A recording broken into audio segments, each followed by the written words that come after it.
बिस्मिल्लाहिर्रहमानिर्रहीम। अस्सलाम वालेकुम। मेरा नाम आमना है और आप देख रहे हैं मेरा यूट्यूब चैनल लर्निंग विद आमना। मेरी ये वीडियो मेरे स्टूडेंट्स के लिए है।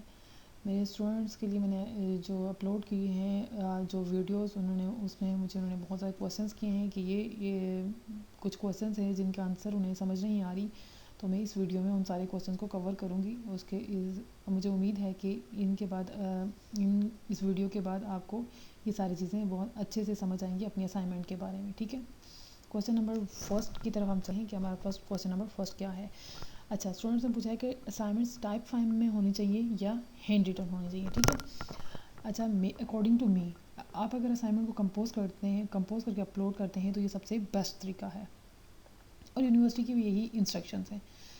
दूसरी बात यह है कि ये आपके ट्यूटर पे भी डिपेंड करता है कि वो आपसे किस तरह का कौन सा ऑप्शन चूज़ करता है। ठीक है, मेरे ख्याल में वर्ड में कंपोज करना सबसे बेस्ट है, इसलिए कि इसके बहुत सारे बेनिफिट भी होते हैं कि वर्ड में आप इजीली कंपोज कर सकते हैं और उसमें प्लेजरिज्म नहीं आता और इसमें एडिटिंग भी बहुत इजीली यानी फॉर्मेटिंग एडिटिंग इसमें बहुत इजीली हो सकती है, जबकि हैंड रिटन फॉर्म में ये इट्स क्वाइट डिफ़िकल्ट। लेकिन कुछ स्टूडेंट्स को मैं ये भी इंडिकेट करना चाहूँगी कि कुछ स्टूडेंट्स नेट पे बनाई जो असाइनमेंट्स पड़ी हुई होती हैं उन्हीं को एज इट इज़ उठाते हैं और वो LMS पोर्टल पे अपलोड कर देते हैं, जो कि बहुत ही गलत बात है। और उसमें फिर अब वो रिक्वायर भी करते हैं, बाद में कंप्लेन करते हैं कि हमारे ट्यूटर ने हमें मार्किंग हमारे असाइनमेंट्स की अच्छी नहीं की। तो भाई अगर आप ऐसा करेंगे तो इसमें तो आपको अच्छी मार्किंग नहीं होगी और आपका प्लेजरिज्म भी आएगा।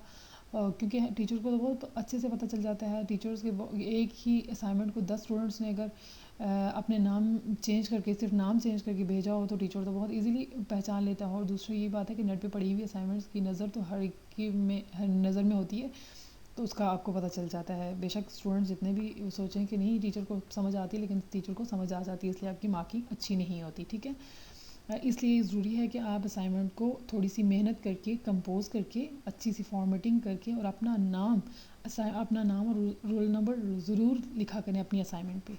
ठीक है, जो कुछ मिस्टेक्स हैं जो स्टूडेंट्स करते हैं और जिसकी वजह से उनकी मार्किंग में काफ़ी प्रॉब्लम आता है। ठीक है, और दूसरी बात यह है कि जो हमारा हैंड रिटन का ऑप्शन है, मैं अपने स्टूडेंट्स को हैंड रिटन का ऑप्शन भी देती हूँ, क्योंकि मेरे पास काफ़ी सारे ऐसे स्टूडेंट भी हैं जो कि जिनके पास ये फैसिलिटीज़ नहीं है, लाइक कंप्यूटर की लैपटॉप की फैसिलिटी नहीं है, या कुछ लोग ऐसे भी हैं जो ऑनलाइन सिस्टम में न्यू हैं, उनके लिए चीज़ें हैंडल करना काफ़ी डिफ़िकल्ट हो रहा है।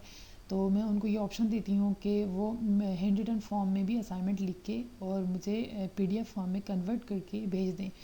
लेकिन एक जो है टाइप फॉर्म में असाइनमेंट भेजने की जो टाइप करते हैं तो उसको 5 MB की फ़ाइल जो रिक्वायर्ड होती है LMS पोर्टल पे अपलोड करने के लिए, 5 MB से आपकी जो एक्सीड कर जाती है वो फ़ाइल अपलोड नहीं होती। लेकिन जो आपकी अगर फ़ाइल है इससे कम है तो बहुत इजीली अपलोड जाती है।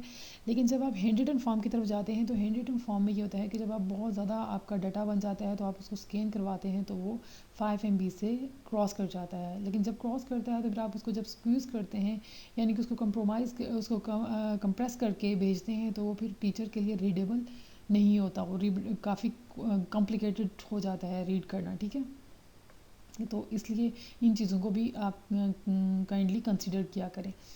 अच्छा, लेकिन मेरे पास ये फैसिलिटी है कि जो मैं फैसिलिटीज़ देती हूँ अपने स्टूडेंट्स को कि ये फैसिलिटी है कि अपने जो कर सकते हैं कि वो अपनी हैंड रिटन फॉर्म में अपनी असाइनमेंट को PDF फॉर्म में कन्वर्ट करके स्कैन करके PDF फॉर्म में कन्वर्ट करके LMS पोर्टल पे अपलोड कर दें। ठीक है, अच्छा, नेक्स्ट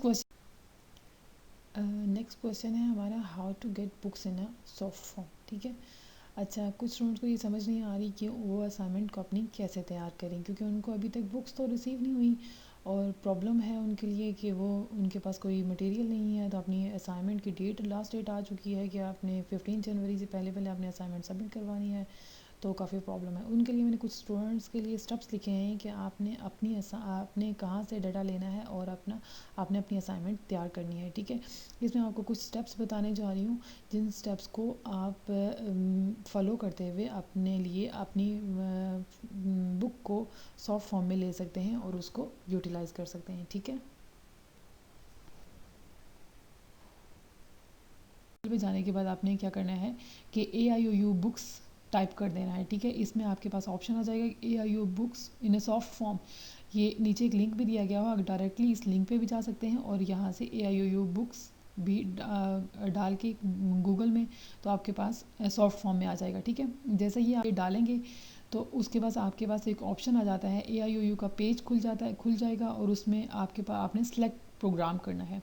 जब आप प्रोग्राम को सेलेक्ट कर लेंगे, अपना B.Ed है, M.Ed है फॉर एग्जांपल, तो आप उसको सेलेक्ट कर लेंगे तो आपके पास एक पूरे कोर्स कोड, जितने भी आपके कोर्स कोड हैं उन सब की लिस्ट विद बुक्स अपेयर हो जाएगी। ठीक है, उन बुक्स में से फिर आपके पास कोर्स कोड होंगे डिफरेंट, जो आपका रिक्वायर्ड कोर्स कोड होगा आपने उसको क्लिक करना है और उसका जो वो डाउनलोड कर देना है, वो वाली बुक डाउनलोड कर देनी है और वो आपके पास सेव हो जाएगी आपके कंप्यूटर में for the use of assignment. ठीक है, तो आप उसकी हेल्प लेके असाइनमेंट को अपने एज सुन एज़ पॉसिबल आप उसको यूटिलाइज़ करके आप तैयार कर सकते हैं। ठीक है, मुझे उम्मीद है कि मेरे स्टूडेंट्स को ये क्वेश्चंस की समझ आ गई होगी, और अगर कुछ स्टूडेंट्स ऐसे हैं जिनको नहीं समझ आई फिर भी वो मुझसे कमेंट्स में पूछ सकते हैं।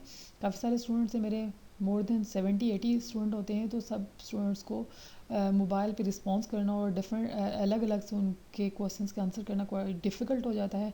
तो इसलिए मैंने ये वीडियो बना दी है कि आप सारे स्टूडेंट्स जब भी चाहें आप इसको आप शेयर भी करें और अपना दूसरे स्टूडेंट से शेयर भी कर सकते हैं इजीली, और जब आप इसको यूटिलाइज़ करना चाहें यूटिलाइज़ कर सकते हैं। ठीक है, अगर आपको मेरी वीडियो पसंद आई या इसमें से आपको बेनिफिट मिला है तो मेरे चैनल को सब्सक्राइब कर लीजिए, ताकि जो मेरी नेक्स्ट वीडियो बने तो आपको उसको इंस्ट्रक्शन मिले, तो आपको इससे बेनिफिट मिले। जो भी आप नेक्स्ट इन्फॉर्मेशन हो तो मैं अपनी वीडियो के ज़रिए आप लोगों तक पहुंचा सकूं। ठीक है, इसके साथ मुझे इजाज़त दीजिए। अल्लाह हाफ़िज़।